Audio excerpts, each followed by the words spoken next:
Oberon Zell of the Church of All Worlds, Church of All Worlds. Great School of Wizardry, Green Egg Magazine, And a, fill in the blanks. yes, and a whole bunch of other things. So, what's going on with you now? With me personally, well, I've just recently moved to Asheville, North Carolina, and I've just gotten engaged to an amazingly wonderful priestess named of Rhiannon that I'm very much excited about. And we're in the process of getting a new house to move into together and begin a new life. Excellent. And congratulations on the engagement. Thank you. We're very excited about it. So, recently, you've handed over grade school to Nicholas Kingsley. Tell us about that. Well, Nicholas had been my protege and apprentice for a number of years. And as he moved up through the ranks of the school to become provost, and I was approaching my 80th birthday, I was kind of preparing him to become my successor over time. And it felt like the time was right. And so we staged a spectacular passing the torch ceremony. And so now he's the headmaster, and I'm headmaster emeritus. I'm still the founder, president of the board, and keep doing classes, but I'm no longer doing the day-to-day running of the school, and he's doing it very well, very good job. And he opened up our first really good physical campus in Whitehall, New York, and is doing fabulously. And I just couldn't be happier.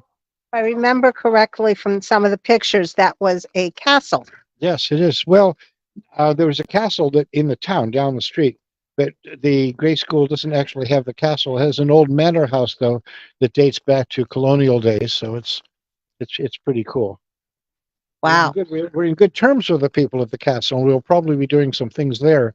They're good folks, but the castle was a bit more than we could handle at the time. So, what's going on with the Church of All Worlds? Well, our current major activity has been revivification of Green Egg magazine. Our previous editor died uh, not too long ago, and so we've had to develop a new staff and get it together, which I've been working on doing and trying to keep something of a schedule. Green Egg is the longest running magical publication ever published, 55 years right now, with 182 issues, and we're kind of excited about that. We've been online since about 2006. So I do miss the old print editions, but for those who may recall them, we still have a lot of back copies available to be ordered of them. And where can that be located?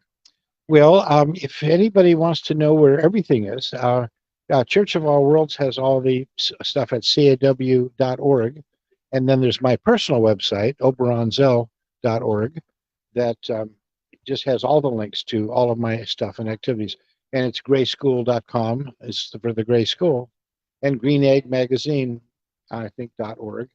But they're all easily available. All the links are there. You can look in Wikipedia too.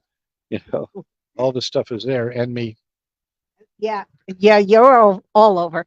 All over the place, yes. So, for those of us, newer viewers, huh? Oh, great. What is Ed and Theogenesis? Ed and Theogenesis? Yeah. Ed's upstairs. Yes. He's asking. Oh, okay. Well, Ed Hubbard is one of my longtime friends and disciples and students and so on. And we're working out a relationship that he will be a major figure carrying forth the Theogenesis, the Gaia vision, out into the world to promote it. So, as my official disciple out there doing that stuff, it's very cool to have somebody dedicated to doing that work, because I'm so busy, writing books and doing things like this that I don't really have time to do the promotion part of it. But it doesn't do any good to do all this stuff if nobody knows about it. So he's dedicating himself to make sure everybody knows about it. Well, what is it? Well, Theogenesis, which means the birth of the goddess, was the name of a paper that I formulated in 1970. That was the first vision ever articulated and written about what is now called the Gaia thesis, the concept that the entire planet Earth, the entire biosphere at least, is a single vast living organism whose conception can be dated back to the Cambrian explosion about 500 million years ago, when 2.5 billion years of single-celled life fermenting in the seas of the earth were fertilized by, I believe that must have been comets bringing in a new genetic component, the homeobox gene complex. And from that point on, a point of fertilization, the entire development of life has proceeded as one single living organism that we call Gaia, after Hesiod's Theogony, where he referred to the birth of Gaia as a child of Eros and chaos, essentially. And it's very apt and appropriate because I regard the entire evolution of life as the embryology of a single life form, in whose body we are cells, equivalent to that. And by the same token, as we and all sentient beings have consciousness, then so does the entire biosphere. And we call that consciousness Mother Earth or Gaia. And just the oldest and most primordial concept of divinity that humanity has ever embraced. Well, speaking of Gaia, I noticed that your millennial Gaia is here at our altar in the pagan room, and it's just about to be brought over by our lovely cameraman. All right. So, can you please tell us about her? This is the millennial Gaia, who's very heavy. Sorry about that. No, don't be. I wish we had a more current version. That's one of the first edition. The more current versions have a lot more color and a lot more detail. But it's kind of neat to see the very first version being here. Yeah, too heavy. Oh. And that's a visual representation of the vision and the concept that I had back in 1970 that conceived of all this. So in her hair is the entire evolution of life on land, and in her legs are little tattoos that represent the evolution of life in the seas, and her arms depict the rainforests of the here. I can hold her for you. Oh, thank you very much. Yeah, sure, no problem. Yeah, and It is heavy, isn't it? Oh. yes. The more recent versions are made of lighter materials. I didn't realize how heavy she was. We have the moon over her left breast, representing the heartbeat of the planet, and her right breast is a cornucopia of the fruits and vegetables that nourish us.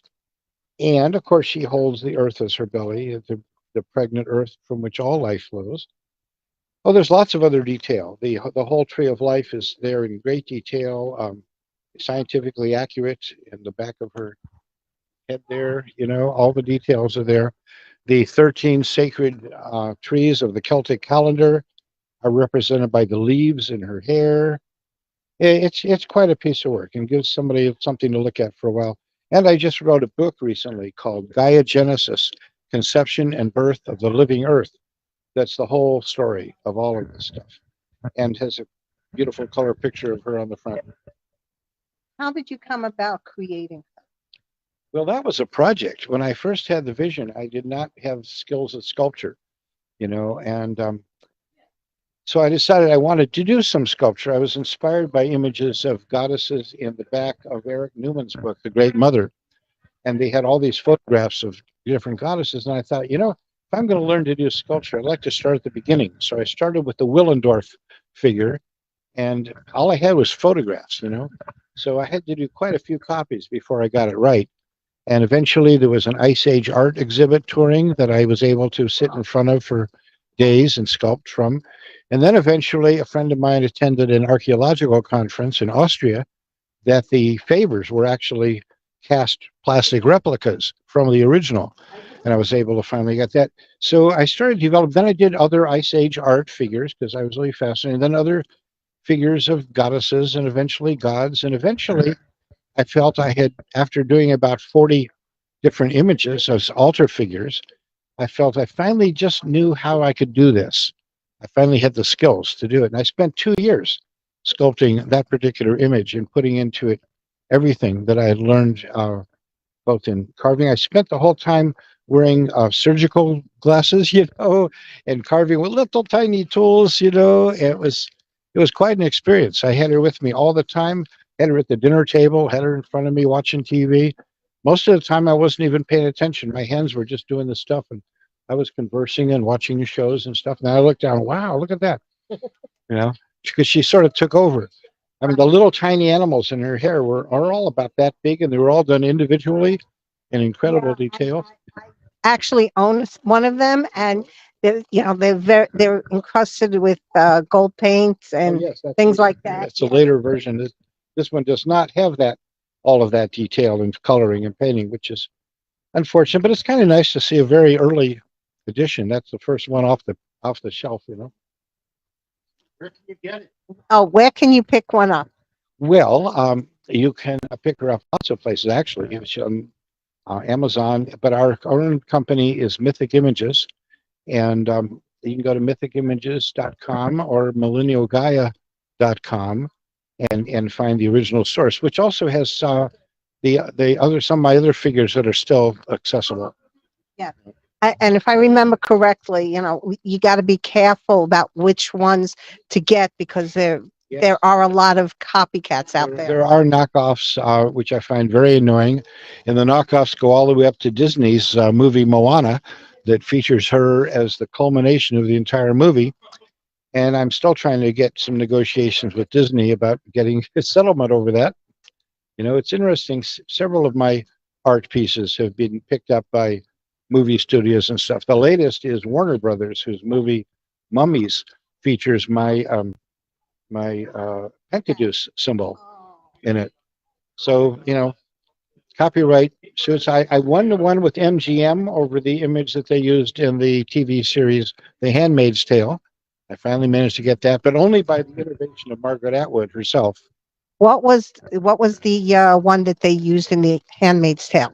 They used the star goddess image that I do that shows the goddess with upraised arms on a crescent moon background. And The Asteria. Astera, right? Astra. But Asteria is the same goddess. It's where we get the name stars for astronomy and so on like that. It's the goddess of that. And what's next for you? What about Church of All Worlds? What's next with that? Oh, well, we're going to be turning back to a major update on Church of All Worlds. We've been working on updating our clergy handbook and training program. I've got to deal with updating our canons and all of that stuff, and we're getting prepared over the coming months to have a big new ta-da coming out kind of a thing.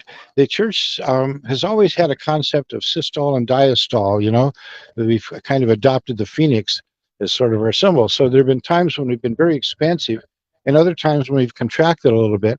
And Eric can remember when we did the last phoenix resurrection ritual in 2009, right? So we're looking forward to doing that again because we've been kind of in the background for a while as the school has been taking my attention, and right now moving and getting a new home and a new wife is taking my attention. But the church is always there and continues to be there. It's just going to give it a lot more attention in the months to come. For those who don't know, and our newer viewers on Pagan World TV and with the Corellian News Service, what is the Church of All Worlds and how was it founded? Well, the Church of All Worlds was the first modern pagan church to be legally incorporated. And that the incorporation was accomplished in 1968.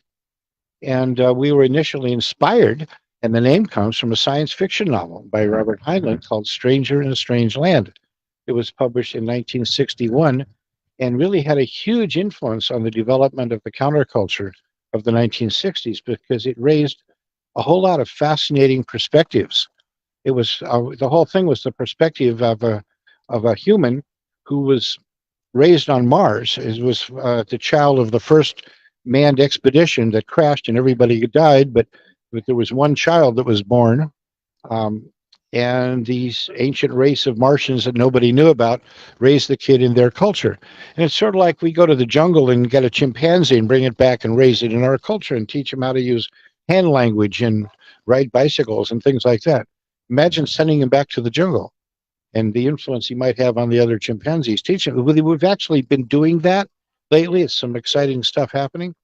And that was kind of the theme. So another expedition 25 years later goes there, successful, finds this kid, now a young man, brings him back to Earth. And it's like, that's not his home world really, but so the reader kind of becomes one of the company of companions that are hanging out with this guy, and the reader is sucked into being one of those as he looks at all the institutions we take for granted, especially the really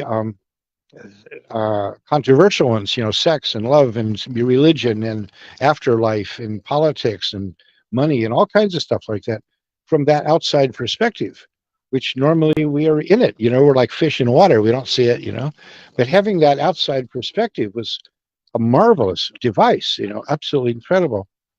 And in that process of looking at these things and considering possible alternatives, he discovers, well, he's given advice that, if you found a church, you can do anything you want to, and the government can't mess with you once you've established it. And that's described in the book, how to go about that. So, and they called it the Church of All Worlds because it's meant to be all inclusive. And all of the other religions were exclusive. They were for our people only, and all those others are the outsiders. The idea of having a church that was deliberately inclusive was a radical notion. And so we took that and ran with it, and it worked. It's been an amazing experience. And right at the beginning, when we came out publicly, somebody asked, well, what kind of a church is this? Are you like one of those New Age churches? Are you some Christian sect? Are you one of those Eastern? Who are you? And having grown up with mythology and folklore and anthropology, which were some of my favorite areas, I said, well, I guess you could say we're pagans. And nobody had ever said that before. Nobody ever claimed to be pagan. Pagans was always somebody else. Those other people out there, we got to send the missionaries to convert the pagans, that kind of stuff. So that was a radical thing to actually claim for myself and my religion to be pagan.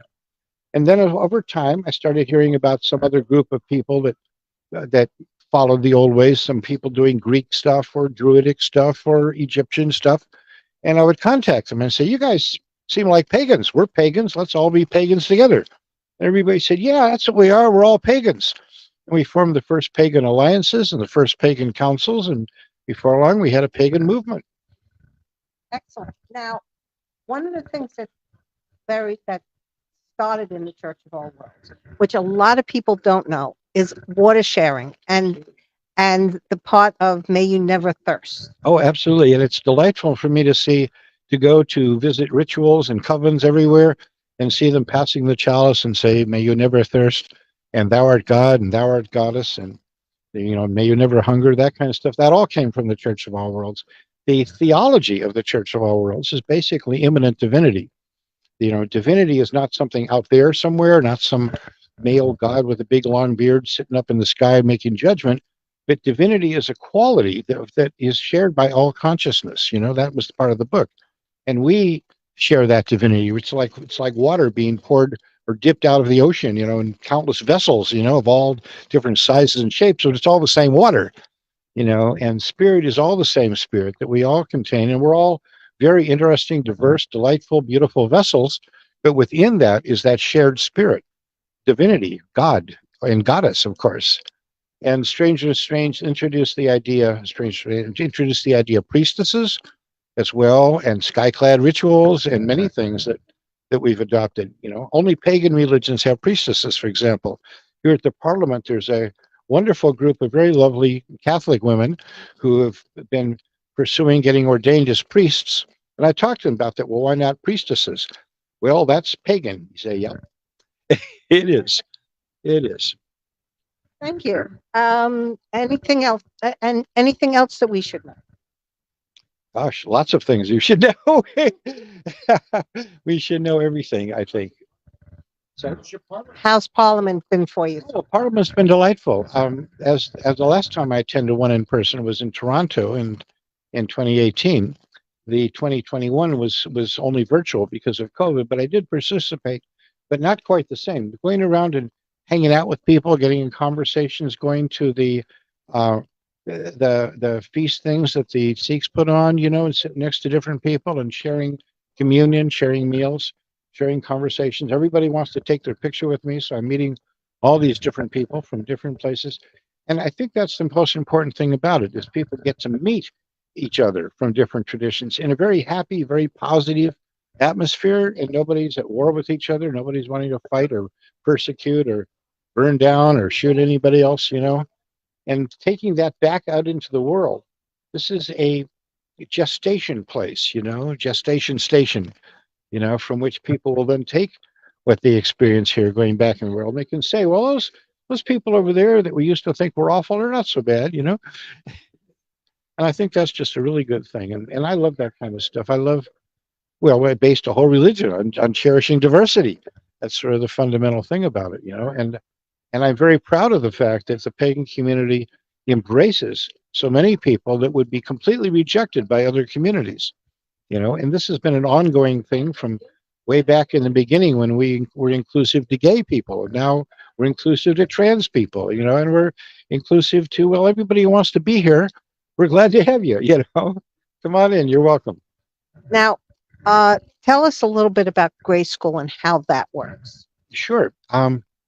Well, the Gray School had been an idea that I'd had in my mind as long as I'd had the Church of All Worlds in my mind. The Stranger in a Strange Land was published in 1961. And in 1962 was the first issue of a comic book series featuring a school run by a Professor Xavier. It was called Professor Xavier School for Gifted Children, i.e. the X-Men. And I wanted a school like that. I wanted to go to a school like that. By the time I got too old to go to a school like that, I figured I'd like to start a school like that. And so I took every course in education. I got a teacher's certificate. I actually taught in various schools at various levels, public school, private schools, college, high school, all kinds of places over the years. And I always thought that, well, I'd really like to do the school, but I was very busy doing the church thing because that seemed to be more urgent. I mean, there were a lot of really cool experimental schools coming up. There was the Waldorf schools, and the Montessori schools and things like that. And I thought they were doing great. Sent my kids to them, and taught. But the idea of actually creating such a school didn't occur to me for many years, but it was always in the back of my mind. And then came the Harry Potter series, and suddenly the idea of a school for magical kids, as it were, became a popular meme, a school of wizardry. And I said, maybe the world might be ready for the real thing. And I was we went to the first Harry Potter premiere. It was, 1999 or something like that? I think it was earlier. Yeah, it may have been earlier. We were called by a Jewish shul in San Francisco, got a hold of Morning Glory and I, my beloved wife of 40 years who died of cancer 9 years ago. And they wanted to have a wizard and a witch come down and talk to them about what it's all about before they all went to see the movie, because they were nervous about, what is this stuff going to be about? So they booked the whole school to go to the movie, booked the whole balcony, but they wanted to have a little prep talk with the parents and teachers and everybody. So we were invited because we were the only witch and wizard couple they could find, I guess.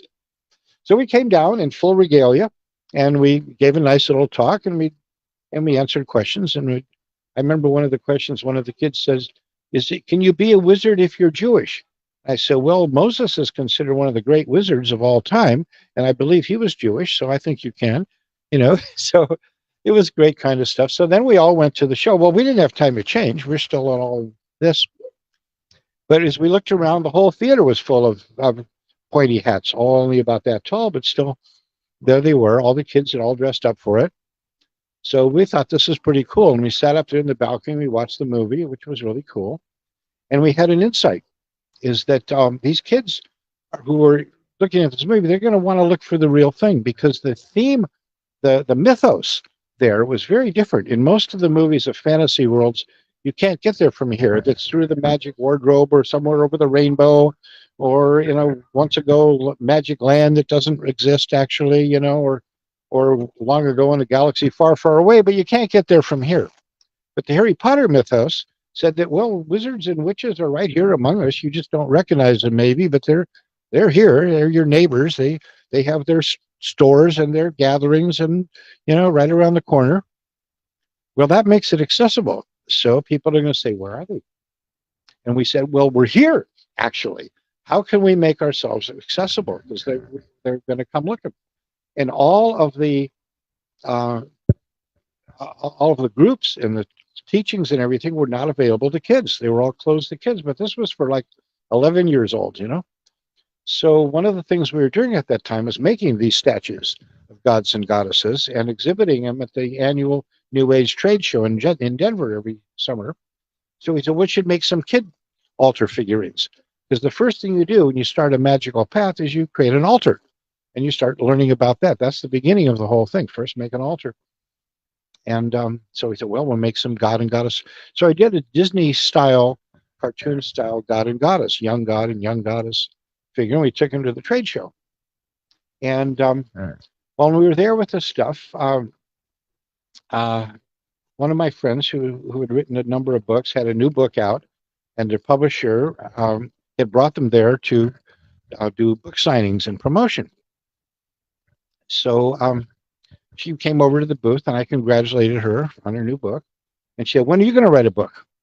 So I don't have time to write a book. I'm publishing a magazine. I'm making statues. I got a group marriage, family, got all this stuff going on.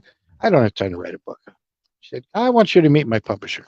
So she took me over to the New Page booth and introduced me to the acquisitions editor and gave this glowing idea. Oh, you got to get this guy to write a book for you because he's this and this. And okay, you know.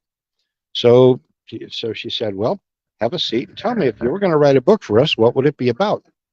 And up to that point, I had not thought about writing a book. But what came into my mind is that, well, maybe I'd like to write something like a Boy Scout handbook for young wizards.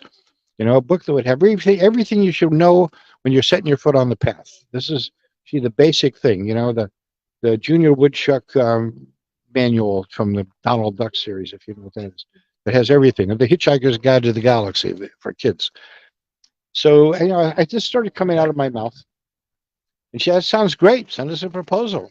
So, you know, one thing led to another. And I sent the proposal. They accepted it. I gathered together the Grey Council of the sages and mages and witchers and wizards that I knew, who had been publishing stuff in Green Egg over the years and that I knew, and set forth a mission that we wanted to create a basic handbook for the next generation, for a new century, a new millennium, a new, you know, that would be and the book that you would like to get a hold of in your next incarnation. When you get your coming of age ceremony, you want to get handed this book. So let's write that book we want to get. Everybody thought that was a great idea. And 2 years later, in 2004, on Bridget's Day, the Grimoire for the Apprentice Wizard arrived in a box. And it became an instant bestseller. But as I was writing it, as I was developing it, it occurred to me that, well, I can't say this is a textbook for a school like a school of wizardry that didn't actually exist. And I figured, well, I can refer the readers to some online schools maybe. And I checked them all out. And none of them were suitable. They were all either promoting a specific religion, all the witchy schools, or they were too expensive, or they weren't available for kids. You know, you had to be 18. And for all these reasons, I was looking for. I didn't want one that was promoting a religion, even mine, because I wanted this to be for mundane kids to be able to read this, you know, without freaking out their parents that I'm trying to convert them to some funny religion, even if it's mine. Didn't want to do that. Still don't, you know. But they should know stuff, you know, especially if they're interested in the field. So all of that compelled me to say, well, I guess this is another one of those assignments from the goddess. You know, if I want something and it doesn't exist, that means I got to do it. So I've always followed that particular plan, which is how I ended up doing all these goddess statues. If they had already existed, I wouldn't have had to make them. But so I founded the school, the Grey School of Wizardry, in 2004, and it was incorporated on Pi Day, and we opened our virtual doors at Lunasan of the 1st of August of 2004, expecting a big rush of teenagers because we kind of designed it for that. We were rather surprised when the vast majority of applicant students were adults who were saying things, well, I wish I'd had this when I was a kid, but it wasn't around, and I'm damned if I'm going to miss out on it now. So we had to retool right away and develop more adult programming and special stuff to accommodate that. And today, at least 4/5 of our students are adults, you know, some of them as old as I am.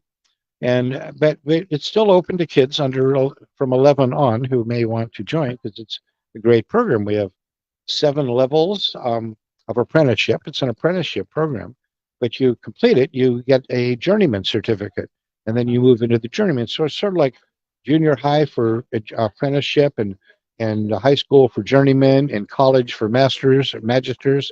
So it's a program that follows the standard educational model that was in fact developed for the old mystery schools long ago, and it follows the guild structure that was designed for anybody taking up a trade. And we teach them the mysteries of the ages, right up to from everything from alchemy to quantum physics.